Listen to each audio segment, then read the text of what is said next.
Վարչական իրավախախտումների վերաբերյալ Հ օրենսգրքի համաձայն նախատեսված է 5000 դրամ տուգանք։ Սա իհարկե շատ չնչին գումար է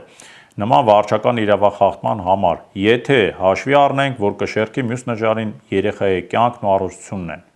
Բոլորս էլ տեղյակ ենք, որ մեր իրականության մեջ վարորդների գերակշռող մասը նշված տարիքի երեխաներին տեղափոխում է առանց համապատասխան անվտանգության համակարգերի։ Որոշ դեպքերում հետևի նստարանին մայրիկների գրկին են նստում երեխաները, երբեմն նույնիսկ հանդիպում են վարորդի կողքին նստարանին կամ այդ նստարանի նստած մայրիկի գրկին երեխաներ։ Ինձ հանդիպել են նաև վարորդի գրկին նստած երեխաներ երթևեկության ընթացքում։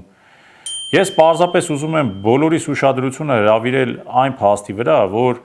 ոսկրային կառուցվածքը չափազանց փխրուն է և կարող է անդառնալիորեն վնասվել վթարի արդյունքում։ Վիճակագրությունը ցույց է տալիս, որ ծնողի գրկին նստած երեխան նույնպես լրջորեն վնասվում է վթարի ժամանակ, քանի որ վթարի պահին ծնողն իր մարմնի ի վիճակի չի լինում կառավարել, մարմնով սեղմում է երեխային։ Մեքենայի դիմաց վարորդի կողքին նստած երեխայի ողնաշարը վթարի ժամանակ փշրվում է անվտանգության բարձիկների ճնշման ուժից, ինչը ևս անդառնալի հետևանքներ է բերում։